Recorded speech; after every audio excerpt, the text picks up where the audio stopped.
नमस्कार, राज्यसभा समाचार में आपका स्वागत है। मैं हूं आपके साथ अमृता चौरसिया। आइए शुरुआत करते हैं मुख्य समाचारों के साथ।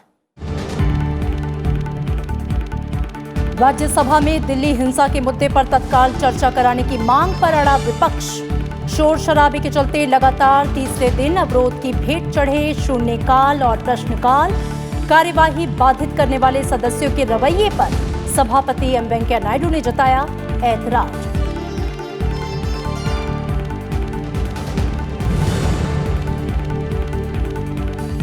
दिल्ली में बोर्ड परीक्षाएं दे रहे छात्रों का नहीं बढ़ना चाहिए तनाव। दिल्ली हिंसा के मुद्दे पर उच्च सदन में होली के बाद कराई जा सकती है चर्चा।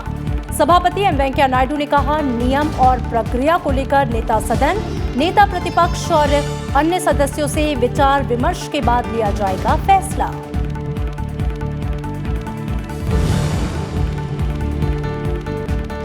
केंद्रीय सशस्त्र पुलिस बलों की कार्यदशाओं के संबंध में गृह संबंधी स्थायी समिति की सिफारिशों के अमल पर गृह राज्य मंत्री नित्यानंद राय ने उच्च सदन में दी जानकारी। गृह मंत्रालय से संबंधित 2018-19 के अनुदान मांगों को लेकर सरकार की ओर से कार्रवाई पर भी दिया वक्तव्य। राजभाषा समिति की निर्वाचन का प्रस्ताव भी पेश।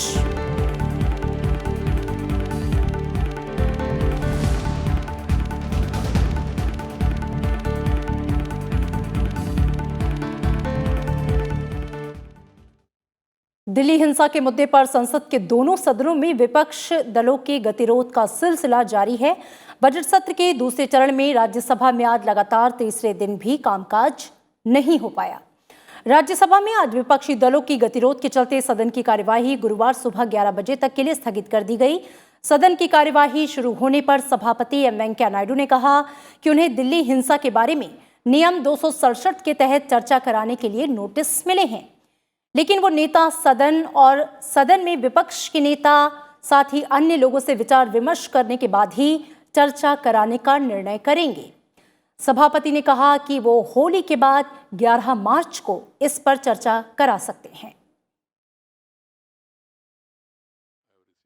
Cases on the same issue 267 I have not admitted, but I have given a serious thought what the members have observed the other day also, and then I will be discussing with the leader of the house and leader of the opposition and others, and we'll decide the time under which rule this issue has to be taken up, and we'll take it up on 11th after Holi is over peacefully.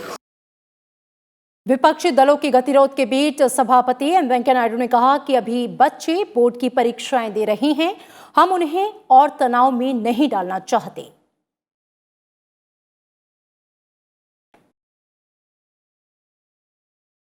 Go through the reports today. The students who are writing examination, there may be peace, but there is a tension in the minds of the students also. They also expressed it openly and also keeping the present situation in mind. And we are seeing and we are not able to maintain peace here. And people coming to this. सभापति ने सदन को यह भी बताया कि शून्यकाल के तहत कुल 16 मुद्दे स्वीकार किए गए, जिनमें कोरोना वायरस जैसे अहम मुद्दे भी शामिल हैं, लेकिन विपक्षी दलों के सदस्यों की तरफ से गतिरोध जारी रहने पर सभापति ने सदन की कार्यवाही गुरुवार सुबह 11 बजे तक के लिए स्थगित कर दी। You don't want discussion? There are a lot of issues. I have admitted 16 zero-hour mentions including coronavirus. Other important issues. You don't want to discuss those issues. Please go to your seats. Please go to your seats. So, you have come decided not to allow the house and you don't want discussion, very clear. So, the house is adjourned to meet at 11 a.m. tomorrow. और अब बात सदन में सभा पटल पर रखे गए पत्रों की। राज्यसभा में आज अलग अलग मंत्रालयों से जुड़े अहम पत्र सदन के पटल पर रखे गए। राज्यसभा में कार्यवाही की शुरुआत में केंद्रीय मंत्री धर्मेंद्र प्रधान ने पेट्रोलियम और प्राकृतिक गैस मंत्रालय के लिए पत्र सभा पटल पर रखे। वहीं केंद्रीय मंत्री संतोष कुमार गंगवार ने श्रम और रोजगार मंत्रालय के लिए सभा पटल पर पत्र रखा। केंद्रीय मंत्री हरदीप सिंह पुरी ने आवासन और शहरी कार्य मंत्रालय और नागर विमानन मंत्रालय से जुड़े पत्र सभा पटल पर रखे। केंद्रीय राज्य मंत्री नित्यानंद राय ने गृह मंत्रालय के लिए पत्र सभा पटल पर रखे। सदन में वित्त संबंधी संसदीय स्थायी समिति का प्रतिवेदन भी पेश किया गया। बीजेपी सांसद जीवीएल नरसिंहा राव ने वित्त संबंधी संसदीय स्थायी समिति का प्रतिवेदन पेश किया। वहीं गृह राज्य मंत्री नित्यानंद राय ने राज्य भाषा समिति के लिए निर्वाचन का प्रस्ताव पेश किया। और इनके अलावा केंद्रीय राज्य मंत्री जी किशन रेड्डी ने गृह मंत्रालय से संबंधित लक्षद्वीप संघ राज्य क्षेत्र का प्रशासन और विकास विषय पर गृह कार्य संबंधी स्थायी समिति के 204वें प्रतिवेदन की सिफारिशों पर सरकार द्वारा की गई कार्रवाई के संबंध में समिति के 212वें प्रतिवेदन की स्थिति के बारे में सदन को अवगत कराया। Honorable Chairman, sir, with your kind permission, I raise to make a statement regarding status of implementation of recommendations contained in 212th report of the Department-related Parliamentary Standing Committee on Home Affairs on the action taken by the government on the recommendations, observations contained in the 204th report of the Committee on Administration and Development of Union Territory of Lakshadweep. और वहीं नित्यानंद राय ने सीमा की रक्षा करने वाले केंद्रीय सशस्त्र police बलों के कार्य की स्थितियां विषय पर समिति के 214वें प्रतिवेदन की सिफारिशों के बारे में जानकारी दी। उन्होंने गैर सीमा प्रहरी केंद्रीय सुरक्षा बलों के कार्य दशाएं के संबंध में गृह कार्य संबंधी संसदीय स्थायी समिति के 215वें प्रतिवेदन की सिफारिशों और गृह मंत्रालय से संबंधित अनुदान मांगों 2018-19 के बारे में गृह कार्य संबंधी संसदीय स्थायी समिति के 209वें प्रतिवेदन की सिफारिशों पर सरकार द्वारा की गई कार्रवाई के संबंध में समिति के 270वें प्रतिवेदन की सिफारिशों के बारे में जानकारी दी।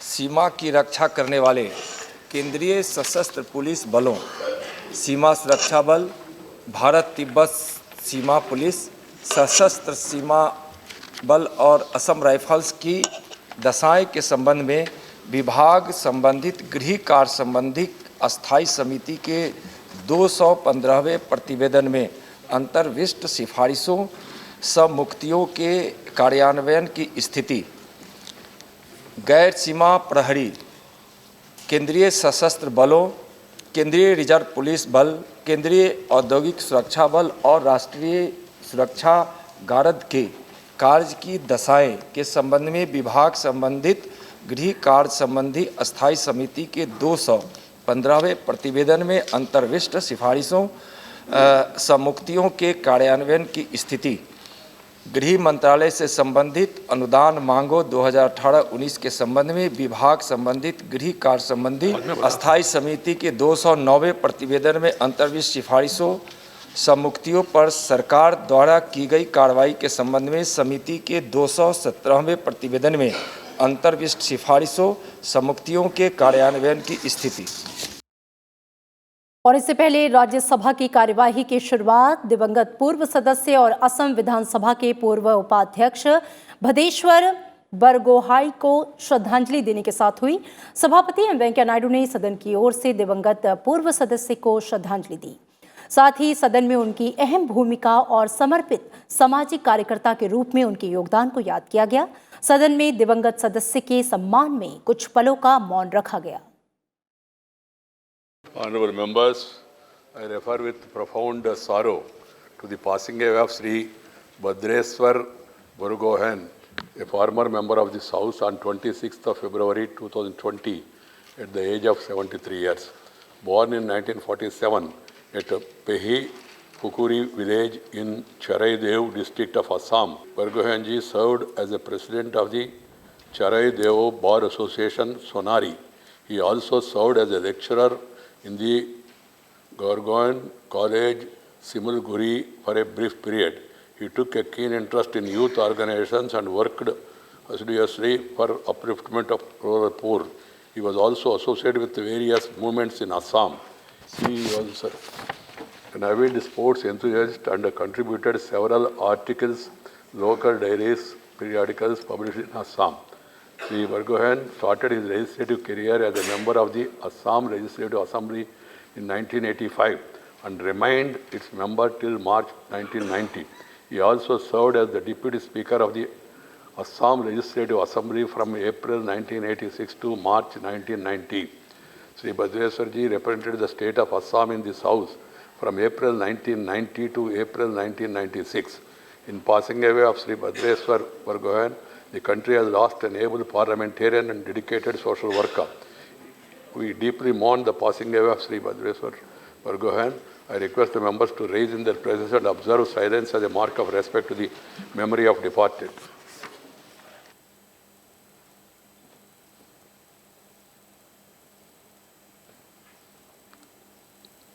और इसी के साथ राज्यसभा समाचार में इतना ही। दीजिए इजाजत। नमस्कार।